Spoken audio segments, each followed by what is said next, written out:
Ngayon ay may sasagutin tayong isang napakagandang katanungan mula sa isa nating viewer na siguradong mapagbibigay ng liwanag sa marami nating kasamahan na nakatagpo ng katulad na sitwasyon sa site. Ang sabi dito ni ka-TH na si Ruel Bilar, Sir Elmo, ano po ang kahulugan sa sapa na letter Y? Ang hugis ng sapa, letter Y, at may nakita akong malaking bato sa sapa mismo na formang sapa na letter Y. Salamat po, Sir Elmo.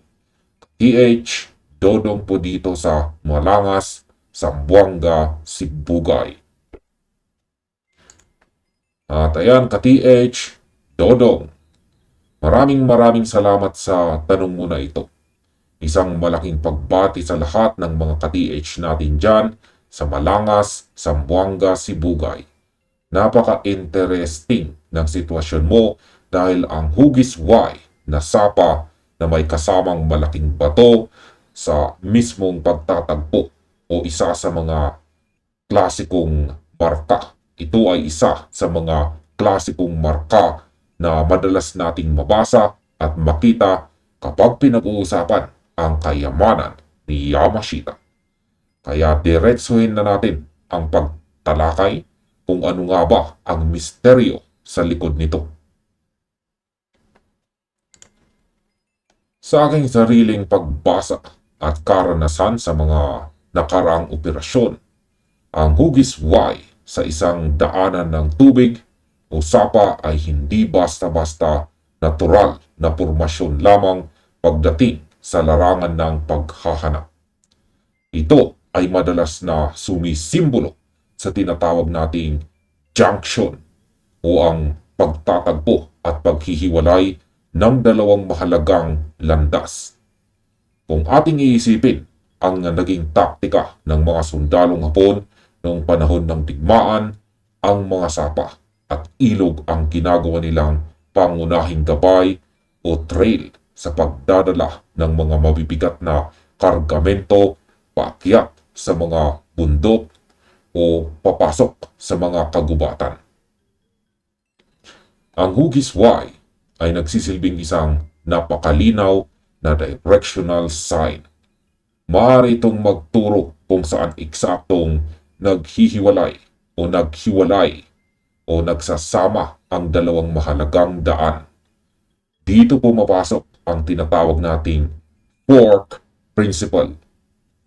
Batay sa aking sariling pag-unawa sa mga iniwang palatandaan ng mga sundalong Hapon, ang hugis Y ay pwedeng mangahulugan ng pagpili ng tamang direksyon. Hindi ibig sabihin na kapag nakakita ka ng Y ay naroroon na agad ang deposito. Ito ay isang babala o gabay na nagsasabing mag-ingat sa pagpili. Kadalasan, ang mahabang linya ng letrang Y. Ibig sabihin, ang pinakapuno ng sapa bago ito magsalubong o maghiwalay ang siyang nagtuturo sa pangkalahatang direksyon kung nasaan ang susunod na marka o kung saan patungo ang mismong deposito. Kung ikaw ay naglalakad sa lungat sa agos at nakatagpo ka ng pagkabahagi ng sapa na parang Y, ang mahabang tangkay nito ang iyong baseline. Ang tanong ngayon, saan ka lilingat? Sa kaliwang sanga ba o sa kanang sanga? Diyan na papasok ang kahalagahan ng pangalawang elementong nakita mo, ka-TH Dodong. At yan ay ang malaking bato. Ang pagkakaroon ng isang malaking bato sa mismong gitna o malapit sa Y junction ng sapa ay hindi dapat bali-baliin. Sa larangan ng paghahanap, itinuturing natin itong isang fixed marker. Bakit fix? Fix ito dahil ang agos ng tubig sa sapa ay pwedeng magpabago-bago ng itsura ng buhangin at maliliit na bato sa loob ng bawat dekada. Ngunit ang isang napakalaking bato ay mananatili sa kanyang posisyon sa loob ng daan-daang taon. Alam ito ng mga sundalong Hapon, kaya sinasadya nilang pumili ng mga ganitong natural na anyo upang maging permanenteng basihan ng kanilang operasyon. Ang payo ko sa iyo, ka-TH Dodong, at sa lahat ng ating mga ka-TH na may ganitong site, tingnan ninyong mabuti ang batong iyan. Huwag lang basta tingnan mula sa malayo. Kailangang lapitan at suriin ang bawat anggulo nito. Maghanap kayo ng mga ukit o carvings. Maaring may nakatagong hugis ng cross, arrow o mga guhit na tila triangles. Suriin din kung may mga butas o drilled holes. Ang mga butas na ito, kahit kasing laki lang ng barya o kasing lapad ng daliri, ay madalas na ginagamit bilang pointer o kaya naman ay nagtatakda ng sukat kung gaano kalalim o kalayo ang deposito. Kung ang malaking batong ito ay nakapwesto sa mismong fork o sa gitna ng dalawang sanga ng letrang Y, malaki ang posibilidad na ito ay nagsisilbing reference point o sentro ng sukat. Ang ibig sabihin, mula sa batong iyan, may partikular na distansya na dapat lakarin o sukatin para matunton ang mismong taguan ng kayamanan ni Yamashita. Ito ang nagiging pinakapuso ng buong layout ng site na iyan. Dahil karamihan sa ating mga ka-TH dito sa Pilipinas ay walang mga modernong kagamitan tulad ng mga mamahaling metal detector o GPR, kailangan nating dumaan sa tradisyonal ngunit epektibong paraan ng pagsusuri. Hindi natin kailangan ng advanced gear para basahin ang tamang diretsyon, talas ng mata at lohika ang siyang ating gagamitin. Kaya ang unang tip ko para sa iyo, ka-TH Dodong, ay subukan mong sukatin ang layo mula sa malaking bato patungo sa magkabilang sanga ng letrang Y. Gumamit ka ng simpleng PC o metro. Kadalasan, ang magkabilang sanga ay may magkaibang haba o anggulo.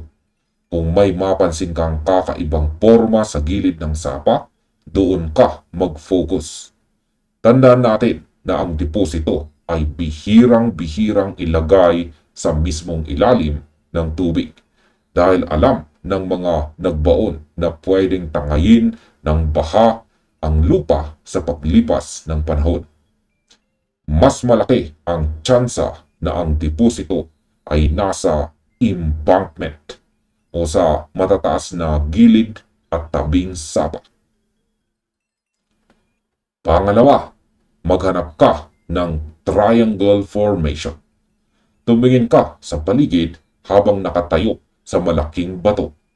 Mayroon bang iba pang malalaking bato o di kaya ay mga matatandang puno sa paligid na kapag pinagdugtong-dugtong mo ang linya ay bubuo ng isang tatsulok kasama ang Y junction?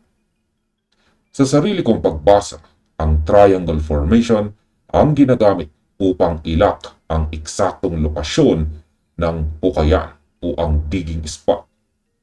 Kung makakita ka ng tatlong malalaking marka na bumubuo ng tatsulok, ang sentro o ang pinakatulis na bahagi nito ang madalas na naglalaman ng sikreto. Bago kayo magsimula ng anumang hakbang o paggalaw sa lupa, isang napakahalagang paalala para sa lahat ng ating mga ka-TH.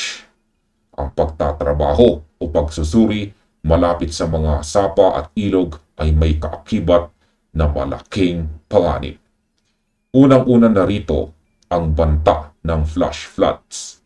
Kahit hindi umuulan sa mismong lokasyon ninyo sa Malangas, kung umuulan naman sa kabundukan na pinagmumulan ng sapa, pwedeng biglang lumaki ang tubig ng walang babala.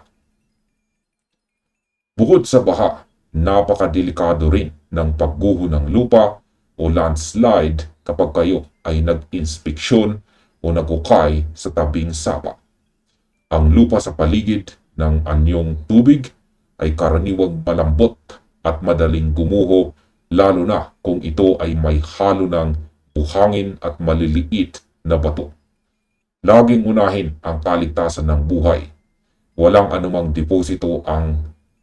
anumang deposito o kayamanan ni Yamashita ang mas hihigit pa sa halaga ng inyong buhay at kaligtasan.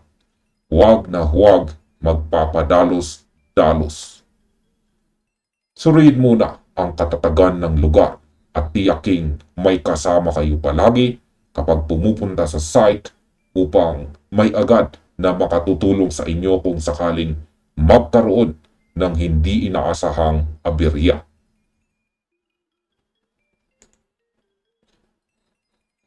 Sana ay nakatulong ang mga detaling ito sa iyong paghahanap ka TH Dodong mula sa Malangas, Zamboanga, Sibugay. Napakaganda ng iyong simula dahil mayroon kang natural at permanenteng gabay sa iyong site.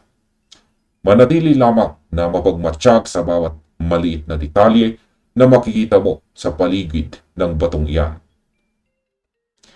Sa ating mga kasamahan naman dito sa Treasure Hunt Club na may katulad na karanasan o may dagdag na kaalaman at sariling pagbasa tungkol sa mga hugis-why na marka sa sapa, huwag kayong mag-atubiling mag-comment sa ibaba.